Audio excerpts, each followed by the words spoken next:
Sa oras ng pinakamatinding hamon, muling sumandig ang Creamline kay Alyssa Valdez at muli rin siyang nag-deliver. Ang ibang detalye alamin sa aking pag-abante. Sa pinakaimportanteng sandali ng kanilang kampanya, si Alyssa Valdez ang muling naging sandigan ng Creamline.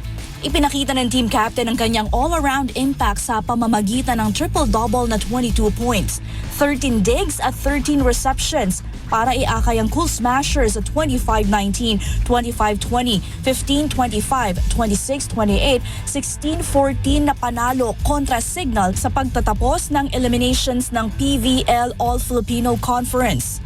Higit sa numero na ipakita ni Valdez ang kanyang kahalagahan bilang leader, lalo na sa mga kritikal na sandali ng laban.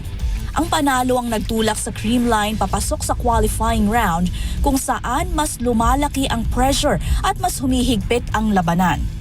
Dahil sa kanyang performance, itinanghal si Valdez bilang PVL Press Corps Player of the Week.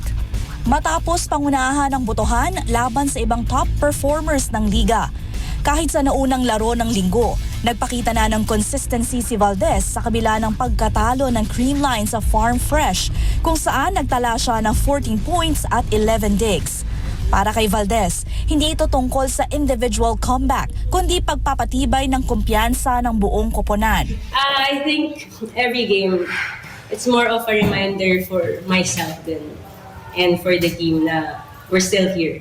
I don't think parang if there's something to motivate myself, ang hirap din to actually just think of other people, diba? So ngayon parang ako ang iniisip ko talaga, it's a reminder na kaya pa and I'll just do my part in practice and pag kailangan, tutulong tayo. So ganun lang. It's not more of trying to prove anything, but siguro trying to stick together and making sure sa sarili ko and sa team na magkakasama kami. Papasok sa susunod na yugto, muling makakaharap ng Creamline ang Signal ngayong may mas malaking nakataya, isang semifinals berth. At para kay Valdez, malinaw ang approach ng koponan. Alam mo, during the latter part of the game, parang more of ang nasa isip ko, honestly, would be, andito na kami.